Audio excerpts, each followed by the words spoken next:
Assalamualaikum warahmatullahi wabarakatuh. Salam jumpa kembali dengan channel kesayangan kita, Arsal Bagindo Official. Pertemuan kita kali ini adalah akan membahas satu peristiwa atau dua peristiwa yang membuat kita menjadi terenyuh dan bersedih. Yaitu tema yang kita angkat adalah 2 kali Arab Saudi memberi catatan baca dalam tanda kutip teguran atas penyelenggaraan haji Indonesia tahun 2025 yang semuanya buruk. Apakah memang seburuk itu penyelenggaraan haji Indonesia? Kita harus mengkaji ini secara objektif dan adil.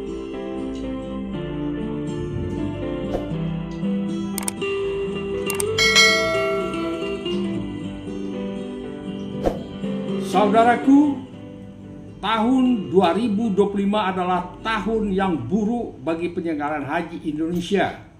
Hal ini ditandai dengan sorotan yang diberikan oleh bangsa sendiri seperti catatan dan sorotan tim pengawas haji tahun 2025 yang notabene adalah anggota DPR RI, dan yang kedua adalah catatan yang diberikan oleh Arab Saudi 2 kali, yaitu pertama 4 catatan dan yang kedua 5 catatan melalui nota diplomatis yang diberikan oleh Kedutaan Besar Arab Saudi di Jakarta. Pada evaluasi resmi yang digelar di Jeddah tanggal 10 Juni tahun 2025, Saudi Arabia menyoroti beberapa aspek teknis dan manajerial serta membuka wacana untuk mengurangkan kuota haji Indonesia musim haji mendatang. Ada 4 catatan penting yang diberikan. Yang pertama, evaluasi serius terhadap kinerja lapangan. Pihak Arab Saudi menilai pelaksana haji Indonesia pada tahun 2025 ini ada sejumlah kekurangan dalam pengelolaan di lapangan. Hal ini disampaikan melalui Deputi Kerjasama Lembaga dan Luar Negeri bahwa penyelenggaraan haji Indonesia tahun ini agak buruk, ujar Wakil BP Haji Daniel Anzar Simanjuntak dalam konferensi persnya pada tanggal 11 Juni tahun 2025. Catatan yang kedua tahap pertama adalah menyangkut transparansi data kesehatan jemaah Indonesia yang akan berangkat ke Arab Saudi. Arab Saudi mempertanyakan mengapa masih ada jemaah dalam kondisi kritis, bahkan wafat di dalam penerbangan menuju Tanah Suci. Catatan ketiga, Saudi juga menyoroti aspek istitoah, yaitu kelayakan jamaah untuk berangkat dilihat dari segi kesehatan dan kemampuan fisik. Banyak jamaah yang dinilai tidak memenuhi syarat tersebut. Itu sisi pandang orang Arab Saudi. Baiklah saudaraku, kita mengakui catatan kedua dan ketiga ini adalah kelemahan kita. Namun kelemahan tersebut juga akibat dari kebijakan mendadak yang dikeluarkan pihak otoritas Arab Saudi, seperti pembatalan secara sepihak program Tanazul yang sudah dipersiapkan oleh Kemenak jauh-jauh hari untuk 37.000 orang jamaah. Arab Saudi mewajibkan menggunakan syarikat yang kinerjanya perlu dipertanyakan. Melalui tayangan ini kita akan mendapat gambaran yang sebenarnya bahwa carut marut pelaksanaan haji tahun 2005 tidak seluruhnya kesalahan pihak Indonesia, tetapi juga kesalahan Arab Saudi dan syarikat. Oke saudaraku, mari kita tonton tayangan ini sampai selesai agar Anda tidak gagal paham. Catatan keempat tahap 1 ini adalah merupakan poin terakhir menyangkut kendala teknis selama pelaksanaan wukuf dan puncak haji di Arafah, Musdalifah, dan Mina. Mulai dari keterlambatan transportasi hingga distribusi, akomodasi, dan konsumsi. Salah satu kejadian yang menjadi sorotan utama adalah keterlambatan bus di Musdalifah yang menyebabkan jemaah harus berjalan kaki menuju Mina. Bahkan sejumlah jemaah dikabarkan tidak mendapatkan tenda begitu sampai di Mina untuk beristirahat. Apakah ini kesalahan dari Indonesia? Saya rasa bukan. Ini adalah kesalahan dari syarikah yang tidak profesional. Menurut kami, catatan keempat ini bukan kesalahan pihak Indonesia. Ini 100% kesalahan syarikah dan otoritas setempat. Selanjutnya bisa kita lihat juga bus yang kurang dan tidak sesuai dengan spesifikasi dalam kesempatan ini adalah murni ketidakprofesionalan syarikah. Sedangkan menyangkut kemacetan lalu lintas bukan juga kesalahan pihak Indonesia, sebab yang mengendalikan dan mengatur lalu lintas adalah kewenangan otoritas Arab Saudi. Jadi catatan ini seharusnya ditujukan kepada pihak syarikah dan otoritas Arab Saudi. Selanjutnya, saudaraku, mari kita lihat 5 catatan tahap kedua dalam bentuk nota politik atau diplomatik. Dikutip dari laman Kemenak tanggal 21 Juni tahun 2025, nota diplomatik itu terbit pada tanggal 16 Juni tahun 2025. Nota diplomatik itu sejatinya menjadi catatan tertutup yang hanya ditujukan kepada 3 pihak, yaitu Menteri Agama, Dirjen PHU, serta Direktur Timur Tengah pada Kementerian Luar Negeri. Surat tersebut berbicara tentang apa yang kita lakukan sejak 2 minggu sampai 4 minggu yang lalu, yang tetap dimasukkan sebagai catatan untuk perbaikan oleh penyelenggara haji. Sebut Hilman Latif di Madinah pada tanggal 20 Juni tahun 2025. Catatan pertama menyangkut masalah koherensi data jamaah haji, baik yang masuk ke dalam e-Hajj, Siskohat Kementerian Agama, dan manifest penerbangan. Dalam data tersebut ditemukan ada beberapa nama jamaah yang berbeda-beda antara manifest dan jamaah yang ikut terbang dalam pesawat tersebut. Sekarang mari kita lihat penjelasan Dirjen PHU atas catatan ini. Menurut Hilman, problem ini muncul dan tidak bisa dilepaskan dari kondisi di lapangan termasuk embarkasi. Pada proses pemvisaan ada beberapa nama yang batal berangkat karena beberapa sebab sehingga harus diganti. Tidak jarang proses pembatalan ini juga berlangsung secara tiba-tiba, baik karena batal karena sakit, meninggal, atau sebab-sebab lainnya. Catatan kedua dari nota diplomatik tersebut yang menyangkut pergerakan jamaah yang dikatakan tidak sesuai prosedur. Jamaah gelombang pertama yang berangkat dari Madinah ke Makkah dapat dijelaskan bahwa di Madinah jamaah haji satu penerbangan atau stopover ditempatkan pada satu hotel. Namun ketika akan diberangkatkan ke Makkah, konfigurasinya harus berbasis syarikah. Ini masalahnya nih ya.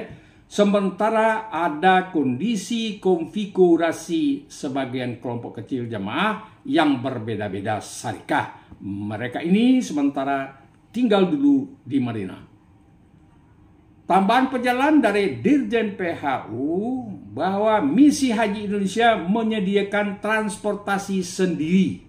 Ada yang memakai mobil lebih kecil atau sebutlah seperti minibus atau mobil lain inilah yang disebut di dalam surat tersebut sebagai pemberangkatan tidak sesuai prosedur. Hal ini sebenarnya sudah dikomunikasikan ke Kementerian Haji. Kita sudah sampaikan ke syarikahnya. Jadi itu sudah disepakati. Tidak mungkin kita membawa orang dari Madinah ke Makkah tanpa ada kesepakatan dari lembaga terkait, yaitu seperti Kemenhaj maupun syarikah, ujar Hilman. Catatan ketiga dari nota diplomatik itu menyangkut penempatan jemaah pada hotel di Makkah yang tidak sesuai. Dalam hal ini Hilman perlu menjelaskan bahwa mayoritas jamaah haji Indonesia tinggal di hotel masing-masing sesuai dengan syarikahnya. Tujuannya adalah untuk mengamankan jamaah saat pergerakan ke Arafah, Musdalifah, dan Mina. Namun ada sejumlah jemaah yang terpisah dan berharap bisa bergabung dengan kloter besarnya meski syarikahnya berbeda-beda. Ada di antara jamaah yang memberitahu kemudahan pemindahan hotel mereka, tapi ada juga yang tidak memberitahu, baik kepada sektor maupun ketua kloternya. Ini yang disebut sebagai penempatan yang tidak sesuai versinya Arab Saudi yang tertuang di dalam nota diplomatik tersebut. Catatan keempat dari nota diplomatik tersebut menyangkut kesehatan jamaah. Hal ini sebenarnya menurut Hilman sudah dibahas sejak awal bahwa jumlah jamaah haji Indonesia yang lansia dan berisiko tinggi cukup tinggi. Hal ini didiskusikan sejak awal karena ada kekhawatiran dari pemerintah Saudi bahwa jumlah jemaah yang wafat di tahun 2025 dikhawatirkan lebih tinggi daripada tahun-tahun sebelumnya. Sehingga jamaah lansia dan risti harus dijaga dengan baik oleh grup dan pendampingnya. Itulah kebijakan dari Indonesia. Menyangkut kesehatan jemaah haji ini, Kementerian Haji Arab Saudi berharap agar proses seleksi kesehatan jemaah haji lebih diperketat. Kalau berat dengan penyakit tertentu, jangan diberangkatkan, termasuk yang harus cuci darah. Pesan ini disampaikan secara luas, termasuk untuk keluarga jemaah, agar jangan merelakan anggota keluarga dengan kondisi yang berat harus pergi ke sini. Sementara medan pelaksana haji begitu berat yang harus dijalani. Dan yang terakhir adalah catatan kelima dari nota diplomatik itu menyangkut tentang penyembelihan hewan dam. Dalam hal ini, Dirjen PHU menjelaskan bahwa mayoritas jamaah Indonesia melaksanakan haji tamattu, sehingga harus membayar dam. Untuk penyembelihan dam, Kemenak sudah menyampaikan kepada Kementerian Haji bahwa di Indonesia ada dua skema. Yang pertama melalui ADAHI, yaitu perusahaan penyembelihan dan pengolahan hewan yang diserai mandat oleh kerajaan untuk mengelola korban dan hadyu. Dirjen PHU sudah menyampaikan pesan ini kepada seluruh jamaah untuk bisa menggunakan platform hadyu dan ADAHI. Tapi ini tidak mudah karena kewajiban itu muncul belakangan atau mendadak. Sementara banyak masyarakat Indonesia melalui para pembimbing KBIH-nya dan lain-lain sudah terlanjur berkomitmen dengan RPH, rumah potong hewan. Ada juga yang belanja ke pasar sendiri beli kambingnya, atau mitra dari mukimin. Sementara tahun ini Saudi begitu keras melarang hal tersebut, ucap Hilman. Terkait kontrak dengan ADAHI, Hilman mengatakan bahwa rancangan kontrak sudah ditandatangani pihak KAHU. Namun pihak ADAHI belum menandatanganinya karena masih meminta kepastian jumlah kambing yang akan disembelih. Kita sudah tahu bahwa fakta dan situasinya di KBIAU dan para pembimbing ibadah haji yang sudah terlanjur membuat kesepakatan dengan pihak lain non-adahi, sehingga kita tidak bisa dipastikan berapa orang yang akan, tidak bisa memastikan berapa orang yang akan menyembelih melalui adahi, papar Hilman. Hilman juga menjelaskan bahwa catatannya ke depan masalah haji itu sudah harus menjadi bagian dari kebijakan pembiayaan.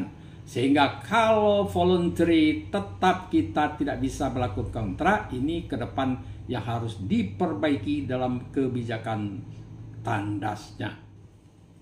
Oke saudaraku, dengan penjelasan yang sudah kita uraikan di atas, kita berharap bisa dipahami duduk perkaranya sehingga tidak ada lagi salah persepsi, salah tanggap atas catatan tahap pertama dan catatan tahap kedua melalui nota diplomatik Kedutaan Besar Arab Saudi terhadap penyelenggaraan haji tahun 2025.